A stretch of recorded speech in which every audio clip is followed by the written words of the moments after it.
Salam budaya, rahayu, rahayu. Selalu mengingatkan kepada teman-teman dan saudara semuanya bahwa kita itu jangan sampai melupakan leluhur kita. Kita ada itu karena leluhur, jangan biarkan leluhur menangis. Sekarang itu memang banyak yang sudah melupakan siapa jati dirinya, siapa leluhurnya, seperti itu. Jadi kita itu punya leluhur sendiri.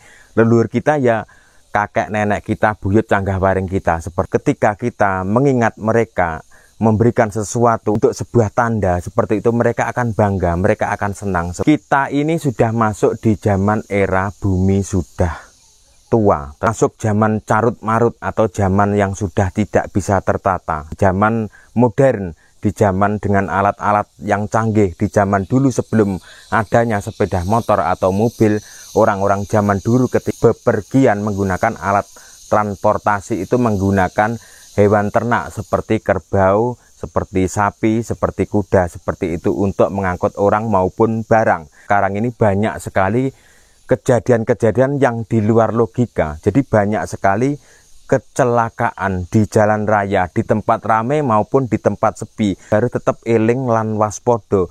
Seberuntung-beruntungnya orang yang lupa, masih beruntung orang yang masih ingat dan eling dan waspodo. Manusia yang tinggal di atas bumi itu sudah tidak bisa tertata. Mereka dengan egonya sendiri-sendiri merasa dirinya benar. Adanya agama tersebut digadang-gadang untuk mempersatukan umat, untuk membuat manusia itu damai, hidup guyup, rukun, tentram.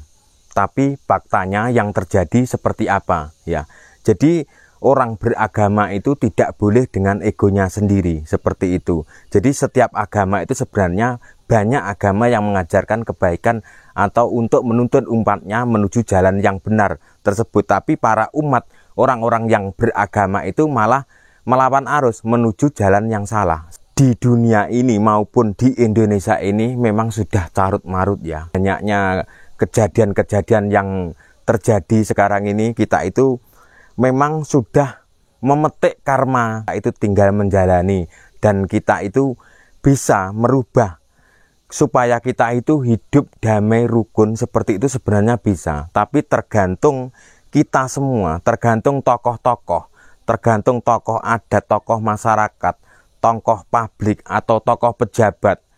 Kalau bener-bener pengen kedamaian yang terjadi di Nusantara itu, supaya kita itu tidak ikut-ikutan seperti yang terjadi di luar sana. Kejadian yang ada di sana itu terjadi di Indonesia. Jadi kita itu harus tetap eling lan waspodo. Apapun agamanya seperti itu ya. Jangan sampai kita itu mudah diadu domba ya. Banyak sekali oknum-oknum tertentu memang pengen mengadu domba kita supaya kita itu terpecah belah seperti itu. Makanya kadang-kadang ada kata-kata kita hidup di akhir zaman. Di akhir zaman itu ya akan orang-orang zaman sekarang atau di zaman orang akan saling dibenturkan seperti itu. Jadi orang yang membenturkan itu juga punya kepentingan. Jadi bukan karena agama, memang karena kepentingan sesuatu.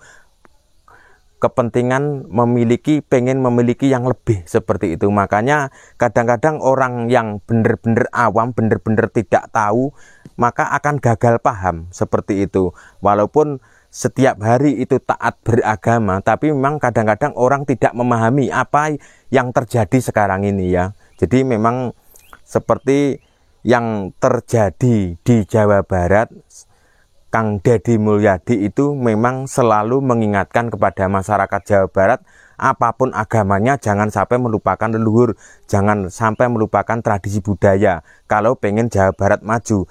Tapi di sisi lain pasti akan ada orang menentangnya, tidak ingin Jawa Barat seperti itu, Jawa Barat tidak ingin kembali ke seperti apa yang dilakukan oleh orang-orang Sunda zaman dulu seperti itu. Memang semua yang dimanapun berada itu akan ada pro kontra seperti itu. Jadi kita itu sebagai orang Jawa, sebagai orang Indonesia, kita itu jangan sampai terpancing orang-orang yang menginginkan kita itu terpecah belahnya, seperti kejadian ketika Mas Willy Salim memasak atau buka bersama di Palembang tersebut. Dan seperti itu yang terjadi. Setelah kejadian itu apa? Jadi orang-orang dari Palembang itu akan seolah-olah terprovokasi dengan kejadian itu, dan di luar Palembang juga akan terprovokasi. Jadi akan saling hujat menghujat. Jadi dengan kejadian habisnya rendang dalam sekejap tersebut, orang-orang dari Palembang merasa dipojokkan atau merasa disalahkan ketika melihat postingan di media sosial bahwa orang Palembang itu rakus seperti itu yang ramai di media sosial. Dan kita sebagai orang Palembang, sebagai orang Nusantara, sebagai orang Jawa, dan lain-lainnya, kita itu jangan sampai terpancing oleh provokasi-provokasi yang tidak jelas oleh oknum-oknum perkeruh keadaan, atau memang sekedar memang ada tujuan atau menunggangi dengan kejadian tersebut. Jadi kita itu tetap harus waspada. Masuki di era zaman kala bendu, hidup di carut-marut seperti itu. Dan banyak orang Jawa mengatakan, nah seperti inilah yang dikatakan Sabdo Palon Nagih Janji yang ke-500 tahun. Jadi di tahun 2025, menurut kepercayaan sebagian orang yang ada di Jawa, Sabdo Palon itu benar-benar nagih janjinya. Dan kejadiannya benar-benar seperti yang terjadi sekarang ini. Tergantung kita mau menyadarinya atau tidak, ya. Jadi saya itu bukan mau mengajak orang-orang yang beragama itu keluar dari agama seperti itu. Kita itu harus tetap eling lah waspada dan selalu mengingat leluhur kita, bahwa leluhur kita adalah leluhur yang luar biasa, leluhur yang sudah beradab, bukan leluhur yang primitif tidak tahu apa-apa. Jadi seperti pembuatan Candi Borobudur, Candi Prambanan. Jadi di zaman dulu itu sudah ada pendidikan. Para orang-orang yang bekerja membangun candi atau orang-orang yang gotong royong membuat candi itu juga, kalau zaman sekarang itu mungkin kuliah lah seperti itu, atau pendidikan sekolah yang tinggi seperti itu untuk membuat seperti itu. Jadi kita sebagai orang Indonesia, kita harus tahu dan sadar bahwa kita adalah bangsa yang besar, bangsa Garuda, bukan bangsa kecil. Jadi kita itu harus bangga. Jangan kita itu minder sebagai orang Indonesia.